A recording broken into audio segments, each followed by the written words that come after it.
Greetings, welcome to Global Leadership Perspective, and today I have chosen to do this recording along the street where I'm seated at an Ethiopian restaurant enjoying an Ethiopian coffee.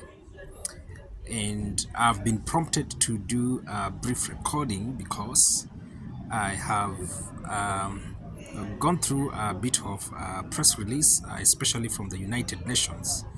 And at long last, at least, the UN have come out to rebuke the administration of the Kenyan government, that is the Kenya Kwanza administration, led by the President, Mr. Ruto. And this is following many events and the kind of the treatment the opposition has been receiving, especially during their maandamano or during those times when they are conducting their picketing and demonstration.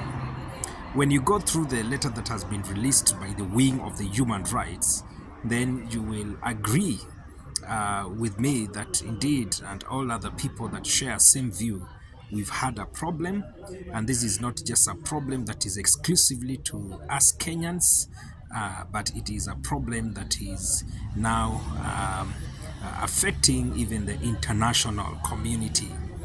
And so he has mentioned a few things. One, he has reminded the government of Kenya to ensure that they restrain in terms of their response where the demonstrations are concerned. And the other thing that had come out loudly in the letter is that demonstration, it is a right of Kenyans according to the Kenyan constitution and also according to the international human laws and rights.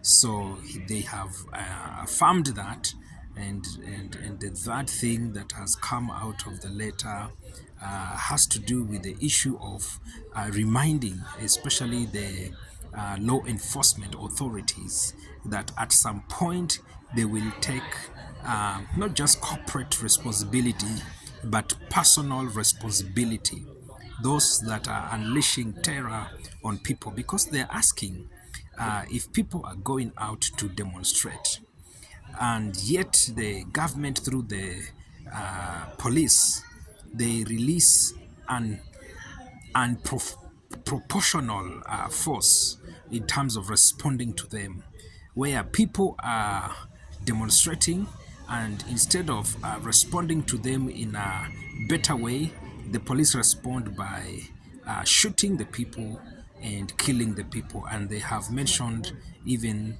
the number of people that has come to their knowledge that has been killed and injured by the bullets.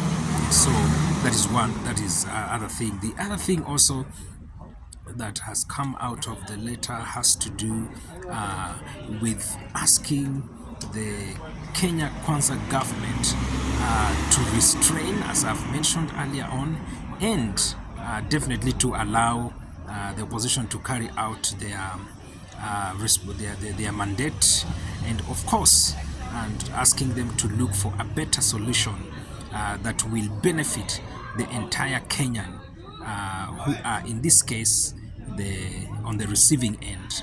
And so I find this letter in tandem with what we have been talking about, especially where we feel the Kenya Kwanza government feel that they have the backing of the international community, the superpowers, especially the West, and for that reason they would just do whatever they want to do. They're a bit reckless or even reckless, and this kind of rebuke is necessary.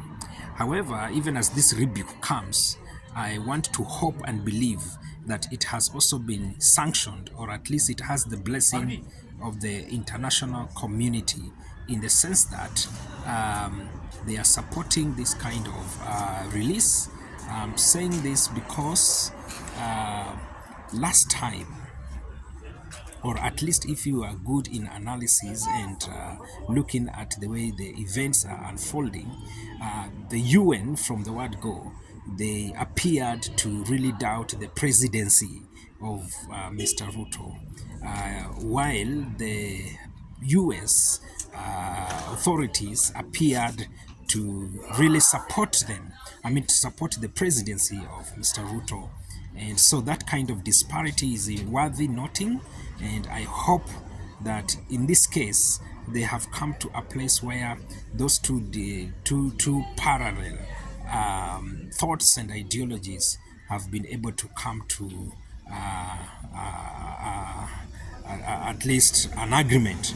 And so I find this kind of rebuke in order, and the right thing must be done.